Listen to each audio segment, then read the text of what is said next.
Welcome back friends, एक बार फिर से आपके अपने इस यूट्यूब मंच पर हार्दिक स्वागत है। आज हम बात करते हैं ब्रिटिश राइटर जॉन गैल्सवर्दी के फेमस प्ले जस्टिस पर। तो सबसे पहले हम इसके कैरेक्टर की बात कर लेते हैं फ्रेंड्स। और वीडियो शुरू करने से पहले आपसे एक रिक्वेस्ट है, यदि आप हमारे चैनल पर नए हैं तो आप चैनल को सब्सक्राइब कर लीजिए, बेल आइकन प्रेस कर लीजिए, जिससे नोटिफिकेशन जो है आपको आसानी से मिलता रहे, आपकी जो प्रिपरेशन है वो लगातार जारी रहे। फ्रेंड्स, आगे हम बात करते हैं। तो जस्टिस प्ले की हम बात कर लेते हैं। जॉन गैल्सवर्दी ने ये लिखा और 1910 में ये पब्लिश हुआ था। अब हम इसके कैरेक्टर की जो लिस्ट है उस पर चर्चा कर लेते हैं फ्रेंड्स। सबसे पहले हम बात कर लेते हैं जेम्स हाउ, जो एक सोलिसिटर हैं, और वाल्टर हाउ सोलिसिटर हैं। ये दोनों जो हैं पिता पुत्र हैं फ्रेंड्स। इसके बाद एक और कैरेक्टर है रॉबर्ट कॉक्सन। ये सीनियर मैनेजिंग क्लर्क हैं और लगभग 60 वर्ष की इनकी आयु है। और फ्रेंड्स, एक और दूसरा जूनियर क्लर्क है जिसका नाम है विलियम फाल्डर, और यही कहानी का मुख्य पात्र है। एक और क्लर्क है डेविस, और ये जो है बाहर गया हुआ है। फ्रेंड्स, जो कैरेक्टर होते हैं प्ले में दो तरीके के होते हैं, एक मेजर कैरेक्टर और एक माइनर कैरेक्टर। तो यहाँ जो डेविस जो है वो माइनर कैरेक्टर है। आगे हम बात कर लेते हैं फ्रेंड्स रुथ हनीबेल की। ये बिलव्ड ऑफ विलियम फाल्डर हैं। ये एक शादीशुदा महिला है, लेकिन विलियम फाल्डर से प्रेम करती है, और इसका पति शराब पी के से बहुत मारता है, परेशान करता है, और ये विलियम फाल्डर के साथ में भाग जाना चाहती है। अगला कैरेक्टर है फ्रेंड्स काउले, जो एक कैशियर है, और ये विलियम फाल्डर को पहचान लेता है। इसके बाद हेक्टर फ्रॉम की बात करते हैं। यंग एडवोकेट है जो विलियम फाल्डर का केस लड़ते हैं। Harold Cleaver an old advocate हैं, ये पुराने और गवर्नमेंट काउंसिल हैं। स्वीडल एक ऑफिस बॉय हैं। बिस्टर जो हैं वो डिटेक्टिव हैं, जासूस हैं। आगे हम बात कर लेते हैं friends justice Floyd. Mister justice Floyd जो हैं वो एक जज हैं, और कैप्टन डेंसन बीसी जो हैं वो एक प्रिजन गवर्नर हैं। द रेब हॉफ मिलर एक प्रिजन चैपलिन है, और एडवर्ड क्लीमेंट जो है वो एक प्रिजनर हैं। बूडर क्या है? एक चीफ वार्डर है। और फ्रेंड्स मूनी जो हैं वो कन्विक्ट हैं। क्लिफ्टन है, ये भी कन्विक्ट हैं, और ओ क्लेरी जो है वो भी एक कन्विक्ट है। तो फ्रेंड्स, अब हम चर्चा करते हैं इसकी समरी की।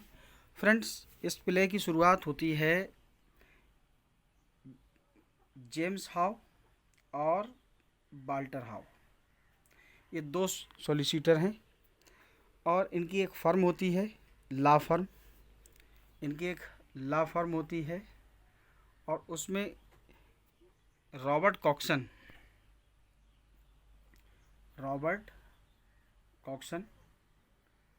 जो एक सीनियर क्लर्क हैं वो काम करते हैं, और सारे लोग अपने अपने ड्यूटी पे लगे हुए हैं। और ये फर्म जो है जुलाई के महीने की चर्चा है उस समय। तो सीनियर क्लर्क के पास एक रुथ हनीबेल नाम की एक महिला आती है। रुथ हनीबेल नाम की एक महिला आती है फ्रेंड्स। ये महिला जो है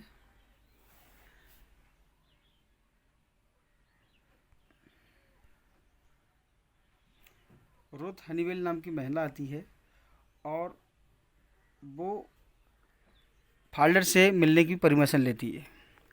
रुथ हनीबेल अपने प्रेमी फाल्डर से मिलकर ये बताती है कि उसके पति ने पिछली रात उसे जान से मारने की धमकी दी है। और रुथ हनीबेल से वो कहता है कि जाओ और मुझे रात को रेलवे स्टेशन पर मिलना, मैं तुम्हारा वहीं इंतज़ार करूँगा। और रुथ हनीबेल वहाँ से चली जाती है। फाल्डर भी अपने काम पर चला जाता है। भागने से पहले फाल्डर कुछ पैसों का अरेंजमेंट करता है, और रुथ हनीबेल वहाँ से जो चली जाती है। फिर जेम्स हाउ और वाल्टर हाउ फर्म के अंदर आते हैं और बैलेंस चेक शीट जो होती है उसे चेक करते हैं। जब बैलेंस शीट चेक कर रहे होते हैं तो एक चेक जो होता है उसमें 9 की जगह 90 हो जाता है, 9 की जगह 90 उसमें।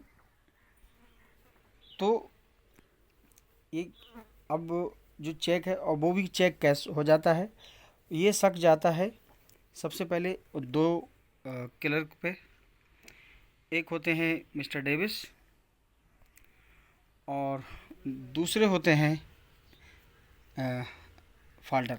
फ्रेंड्स, डेविस जो पहले से ही बाहर है उस पर तो कोई शक नहीं करता, लेकिन जूनियर क्लर्क जो है वो फाल्टर, उनको ये पैसे निकालने के लिए भेजा जाता है। फिर बैंक में जाकर जो कैशियर होता है कावले, उससे पहचान कराई जाती है। तो कावले जो है विलियम फाल्टर को पहचान लेता है क्योंकि ये गलती उसने की है। फिर विलियम फाल्टर जो होता है वो अपनी गलती को स्वीकार कर लेता है और जेम्स हाउ उसे गिरफ्तार करवाने के लिए कहता है। फाल्टर जो है उनसे माफ़ी मांगता है लेकिन, और उन्हें पैसे लौटाने के लिए भी कहता है, लेकिन जो उसने वजह बताई कि ये सब जो है रुथ हनीवेल के लिए किया है, जो उसका निर्दयी पति है उसे मारना चाहता है। लेकिन जेम्स हाउ नहीं मानते हैं। वाल्टर हाउ कहते हैं कि हमें इसे माफ़ कर देना चाहिए, लेकिन जेम्स हाउ जो कहते हैं कि इसे माफ़ कर दिया तो इसकी गुस्ताखी बढ़ती जाएगी और ये ऐसे ही लोगों के पैसे खाता रहेगा और इसे पुलिस के हवाले कर देना चाहिए, और उसे गिरफ़्तार करवा देते हैं। अगले जो सीन होता है वो कोर्ट सीन होता है। फाल्टर पे मुकदमा चल रहा होता है। फाल्टर के वकील का नाम है हेक्टर फ्रॉम। वो एक जवान और कम अनुभव वाला वकील है।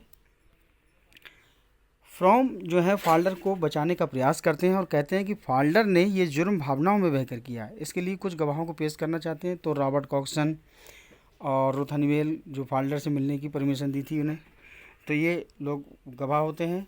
रुथ हनीवेल जिसके लिए पैसे की घपला किया था उसे बुलाया जाता और बता देती हाँ पैसे की ज़रूरत थी, मेरे लिए थी, और इस तरह का प्लान था कि वो लैटिन अमेरिका भाग जाना चाहते थे दोनों लोग।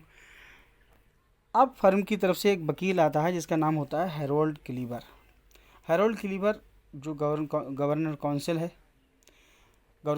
है, तो फाल्टर को गुनहगार साबित करने में लगा हुआ है और फाल्टर को दोषी ठहरा दिया जाता है और जानबूझकर उस जुर्म को अंजाम दिया था वो कहते हैं। तो फाल्टर का वकील अपनी दलील से ज़्यादा कुछ नहीं कह पाया, इसलिए उसे 3 साल की जेल की सज़ा हो जाती है। और एक दिन क्रिसमस का दिन होता है एक दिन क्रिसमस का दिन होता है, तो फर्म के जो सीनियर रॉबर्ट कॉक्सन है फाल्टर से मिलने के लिए जाते हैं और हमदर्दी रखते हैं और कोशिश करते हैं कि रुथ हनीवेल को भी फाल्टर से मिलने दिया जाए, लेकिन जेल की परमिशन नहीं देता है और करीब 2 साल बीत जाते हैं। फाल्टर को एक शर्त पर 1 साल पहले ही छोड़ दिया जाता है कि टाइम टू टाइम उसे रिपोर्ट देना पड़ेगी वो कहाँ है। फाल्टर जेल से बाहर जाने की खबर रुथ हनीवेल को भी हो जाती है और फार्म के दोनों मालिकों के पास जाती है और उनसे कहती है कि लोग फाल्टर को फिर से काम पर रख लो, कि उसने जो गलती की थी वो मेरी वजह से की थी, आप उसे काम पर रख लो। लेकिन अब वो किसी और से शादी कर ली है उसने, अब मैं उसके साथ नहीं रहूँगी। फाल्टर रॉबर्ट कॉक्सन से मिलने के लिए आता है और कहता है कि वो रिलेटिव उसे कनाडा भेजने के लिए बोल रहे हैं क्योंकि वो वहाँ पर रहने का अब कोई मतलब नहीं रहा। जेम्स हाउ भी रुथ हनीवेल से भी कहते हैं कि यदि फाल्टर अपनी मर्ज़ी से अपने काम में बिल्कुल अपने मन को बिल्कुल साफ कर ले तो हमारे पास आ सकता है और वापस उसे काम पर रख लेंगे। अब लेकिन फिर भी रुथ एक बार हनीवेल से रुथ जो है फाल्टर से बात करना चाहती है, उसे मौका मिलता है और वो रुथ हनीवेल से बात करने के लिए फार्म के पास दोनों अंदर चले जाते हैं। तभी वहाँ पर एक जासूस होता है जो वहाँ आ जाता है उसे देखने के लिए, और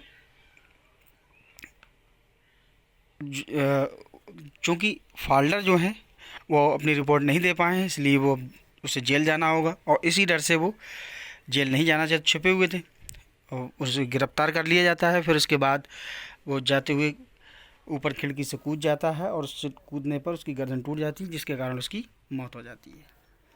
तब जो रॉबर्ट कॉक्सन होते हैं सीनियर क्लर्क, वो कहते हैं कि कोई भी इसे अब नहीं छू सकता।